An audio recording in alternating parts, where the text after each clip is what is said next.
자, 이번 코너는 문학의 새로운 소식을 들어보는 시간, 진양이의 문화살롱입니다. 매일경제스타투데이 진양희 기자와 함께합니다. 기자님 안녕하세요. 안녕하세요. 안녕하세요. 네. 자, 지난해 10월 27일 우리의 곁을 떠난 네. 신해철 씨의 일주기가 오늘이네요. 네, 맞습니다. 모두가 충격을 받고 슬퍼했던 안타까운 죽음이었는데요.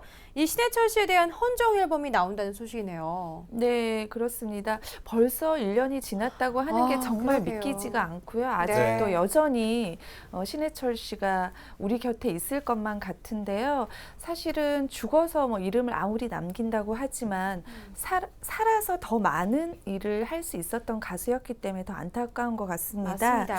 일주기를 맞아서 유작 앨범이 나왔는데요. 그동안 발표됐던 세 곡을 포함해서 총 40곡이 수록된 앨범입니다. 그 중에서 이번 앨범은 3,000장 한정으로 LP판으로 제작이 됐는데요. 네. 사전에 팬들에 의해서 거의 다 물량이 판매가 된 상황이긴 하지만요. 음원이 공개됐는데 음원 순위권 100위에도 들지 못해서 좀 안타깝고 씁쓸한 마음도 함께 들고 있습니다. 타이틀곡은 웰컴 투 더 리얼 월드라는 곡인데요. 최근에 한 방송에서 넥스트 보컬 이현섭 씨가 또 이 곡을 부르는 모습을 보기도 했었는데요.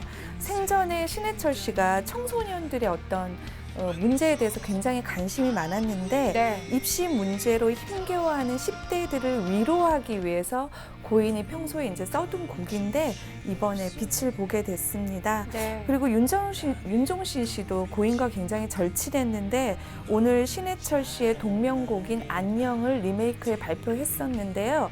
음원 수익금은 전액 유족에게 전달될 예정입니다. 네. 네. 그리고 내년에도 다양한 추모 프로젝트가 진행되는 걸로 알고 있거든요. 어떤 것들이 있나요? 네, 일단 추모비 제막식이 열립니다. 그런데 신해철 씨가 강북구 번동에서 초중고를 나왔습니다. 네. 그래서 그 인근에서 많은 어떤 사업이 진행이 되는데요. 연말에 북서울 꿈의 숲에서 추모비 제막식이 열리는데 대학가요제 신해철 씨가 참여했던 날이 12월 24일인데 네. 이날에 맞춰서 진행이 된다고 합니다. 네. 그리고 또 추모 벤치가 생깁니다. 이것 역시 번동에 위치한 북서울 꿈의 숲에 마련이 되는데요. 뭐 그 등판에 신해철 씨 앨범 곡 중에서 유년기의 어떤 가사를 담은 것들이 새겨지고 뭐 이런 작업들이 진행이 되는데 모든 것들이 제작부터 기획까지 신해철 씨 팬들에 의해서 순수하게 진행되고요.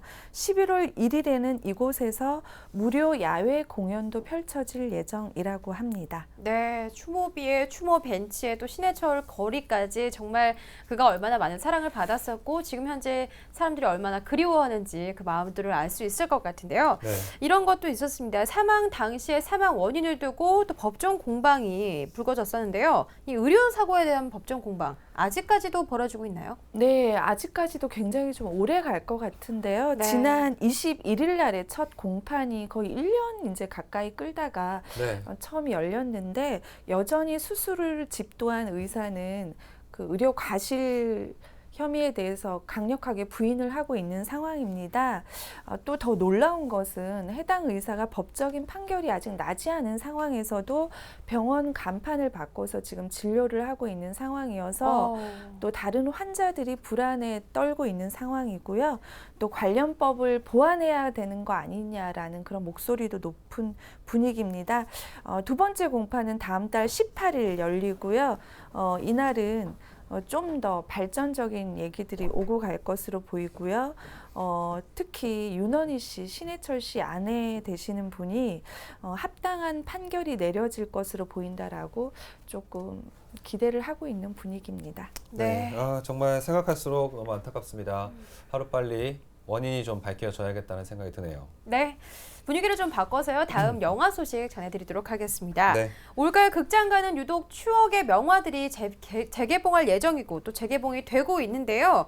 멜로 영화부터 SF, 액션까지 장르가 참 다양하다고요. 기자님 어떤 것들이 있을까요? 네, 정말 SF부터 우리가 다시 보고 싶은 추억의 멜로 영화까지 다양한데요. 네. 추억의 영화를 이제 보게 되면 사실 신작들도 좋지만 2시간 동안 우리가 여행을 하는 그런 기분이 들잖아요. 그렇죠. 일단 1980년대부터 1990년대까지 세계적인 흥행을 거뒀던 3부작 시리즈. 네, 백투더 퓨처가 정말 오랜만이네요. 21일 개봉해서 현재 관객과 만나고 있는데요. 네. 개봉 6일 만에 한 1만 관객을 돌파했습니다. 극장 수가 굉장히 작은 것에 비해서 흥행 성적이 좋은 편이라고 볼 수 있고요. 제작 당시 한 30년 전에 이 영화가 만들어졌는데 네. 감독이 타임머신, 그 주인공들이 타임머신을 타고 온 그 날짜가 2015년 10월이었습니다. 아, 그랬군요. 네, 지금 현재죠, 바로. 네. 그때 영화 속에서 뭐 어떤 이렇게 변했을 거다 하면서 상상했던 그런 장치들이 있는데 지금과 얼마나 달라졌는지, 얼마나 실행이 됐는지를 비교해보는 재미도 쏠쏠할 것으로 보입니다. 네. 제가 그때 장면들 기억나는 거 몇 개 얘기하면요. 네. 화상 전환은 지금 가능해졌잖아요. 네, 어, 근데 진짜 아쉬운 게 그 날아다니는 하늘을 보드. 아직까지. 또 하늘을 나는 자동차. 네, 네. 그거 될 줄 알았는데 아직 안 됐어요. 네. 그거 되지 않을까요? 그게 좀 아쉽네요. 네. 원래 이때쯤 됐었어야 되는 건데. 네. 곧 될 거라고 또 기대해보도록 네. 하겠습니다. 정말 언제적 영화인가요? 백투더퓨처. 그런가 하면 한국 영화도 또 재개봉한 작품이 있다고요? 네, 어떤 공동경비구역 JS에 여기는 정말 지금 탑스타, 충무로 탑 배우들이 다 출연하는 영화인데요. 송강호, 이병헌, 이영애, 신하균 씨도 나오고요. 그랬죠. 근데 물론 그때도 스타이긴 했지만 그때는 어떻게 보면 좀 풋풋한 그런 매력들이 많은 시기였는데 지금은 좀 농익은 매력이 이제 좀 많이 발산되는, 또 나이도 좀 한참 먹었었, 이제 한 10년 정도 흘렀으니까요. 네. 개봉 15주년을 맞아서 이제 지금 15일 날 재개봉했는데 반응이 좋아서 네. 연말까지 장기 상영에 들어갔다고 합니다. 근데 화질은 이제 시대가 좋아진 만큼 굉장히 좋아진 퀄리티로 관객들을 만나고 있습니다. 네, 의미 있네요. 예, 그럼 이 영화들 말고 또 재개봉하는 영화도 있죠. 네, 짐 캐리, 케이트 윈슬렛 주연의 이터널 션샤인이란 영화인데요.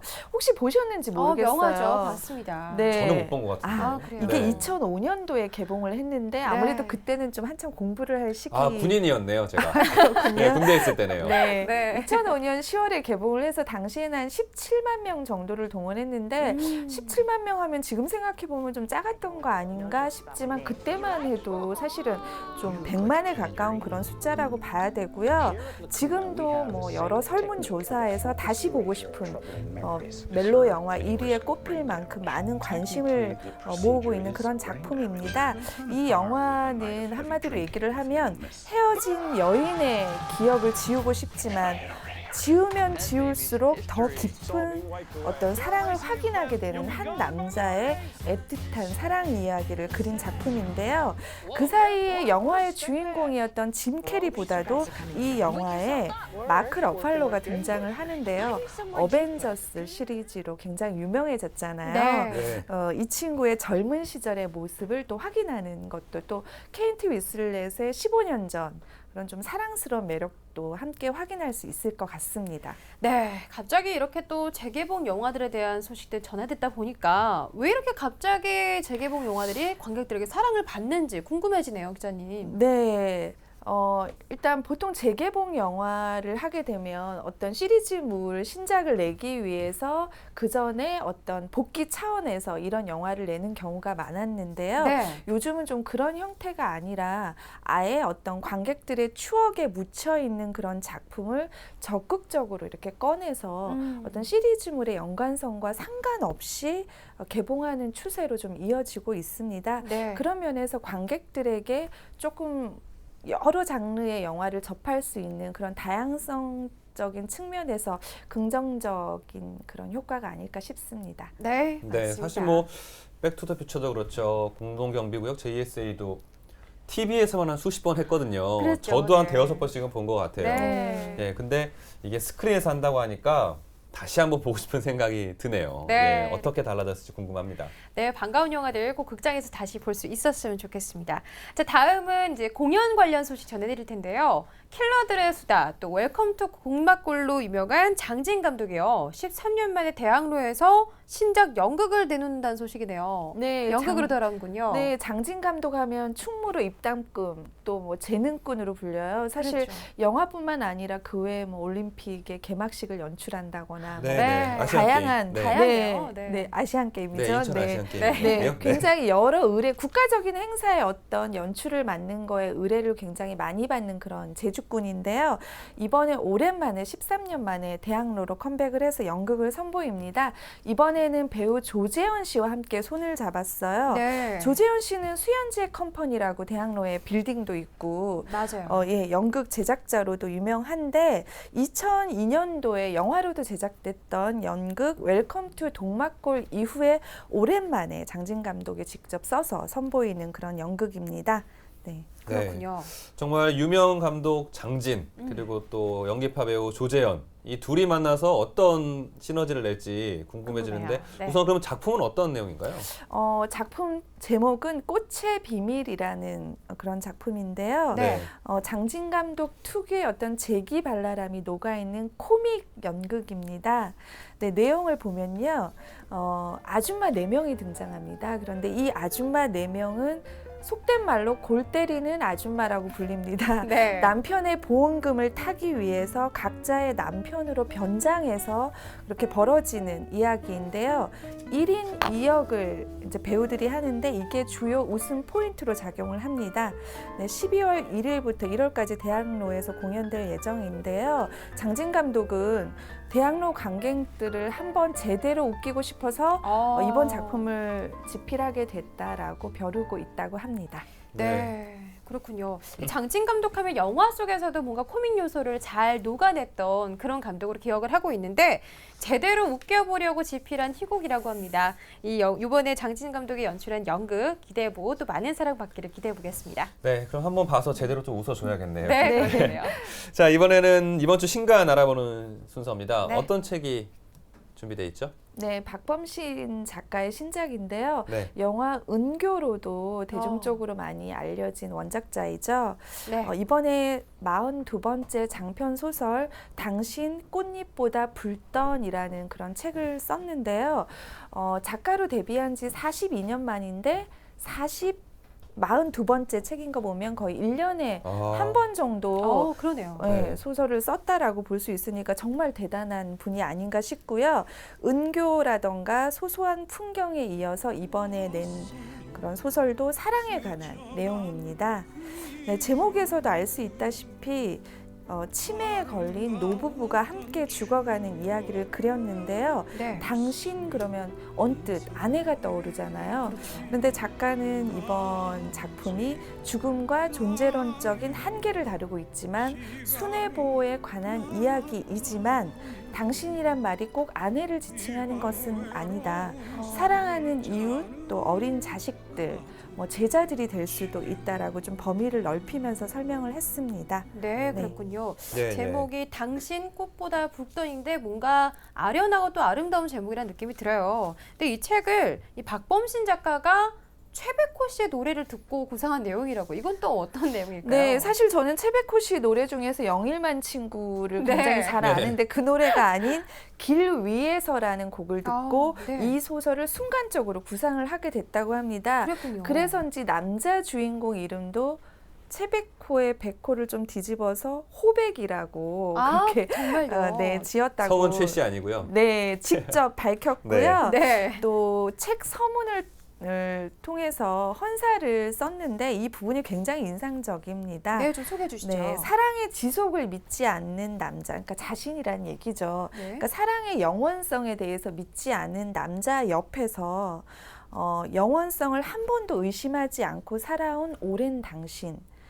또 독자들에게 진솔하게 허락을 구하면서 올해 박범신 작가가 나이 70살인데요. 네. 70에 쓴 이 소설을 부끄럽지만 나의 당신에게 주느니 부디 순하고 기쁘게 받아주길.